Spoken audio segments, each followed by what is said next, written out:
Planathoners, it's Samoilov here, and this is my third year with the Planathon crew, and I am so glad to be back.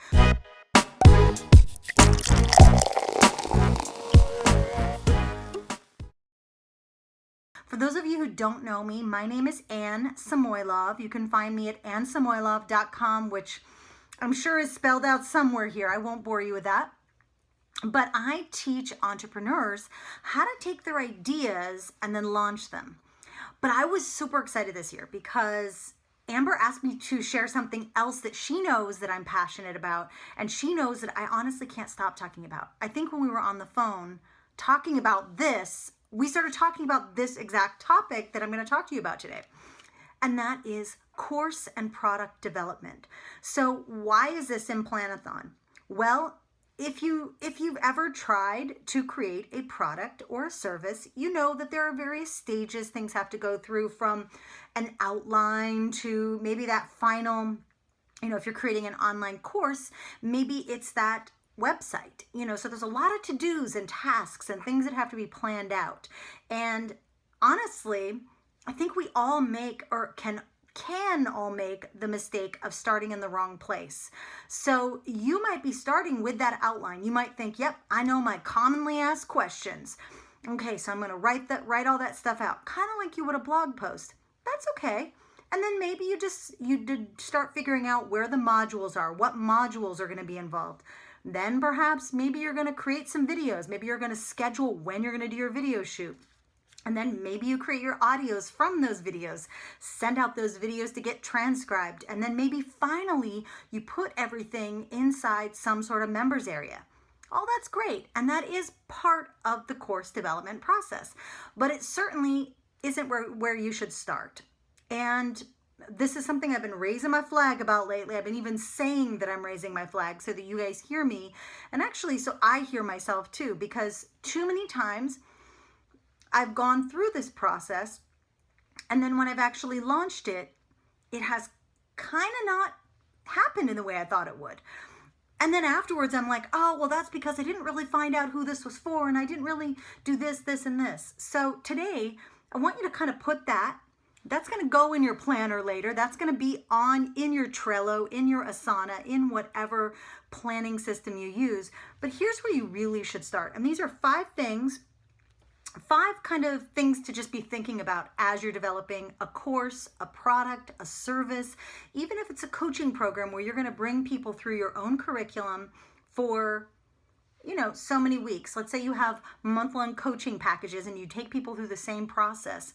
You can consider that a course as well. So just think, what is your course going to be? And here's how to find that out. First, you got to connect with your audience. You actually have to talk to people.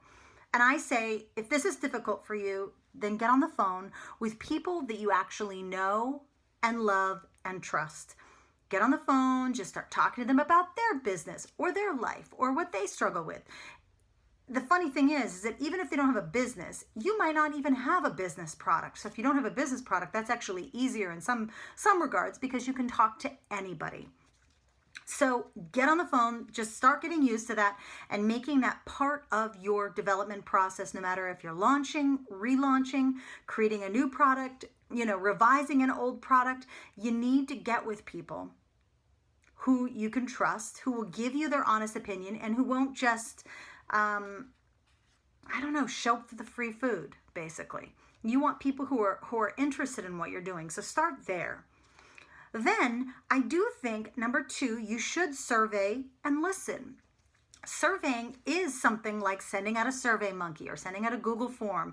And you can do that in a bunch of different ways. So I'm thinking of someone like, I've seen a bunch of different amazing ways to survey. So very direct. So a lot of people just use Survey Monkey. They put it in a blog post. They make a call to action publicly.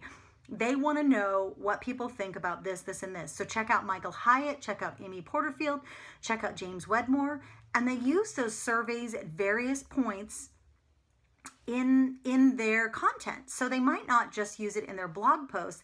They might actually end up using it in their autoresponders, maybe the first autoresponder that goes out to a customer, maybe to people who said that they didn't want to buy, who ended up not signing up for something. So there's different places you can use those. You can post those in your Facebook group. But I would say for Facebook groups, that's where you can listen. Do lots of searching for your keywords. Look for people talking about what you are passionate about, what you think your course might be about, and listen.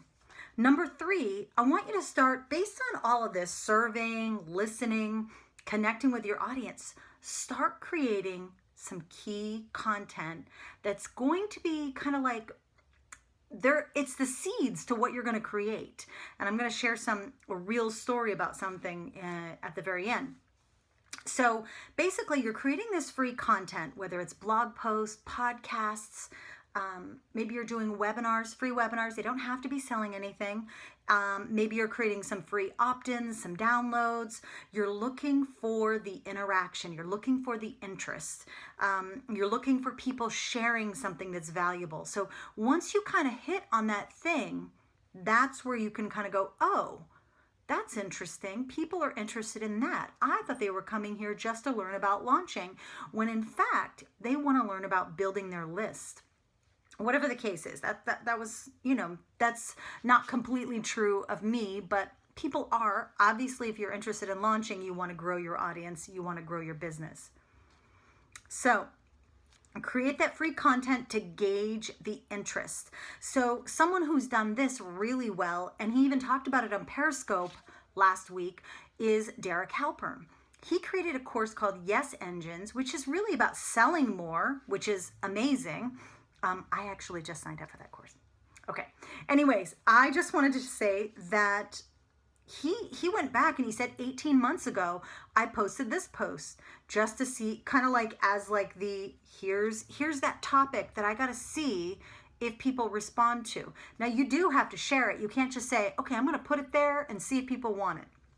So make sure to do that free content, promote it, and really try to gauge people's interest by what happens, whether it gets shared, whether there are comments, whether it brings up a whole, like people reach out to you. You've got to pay attention to those things.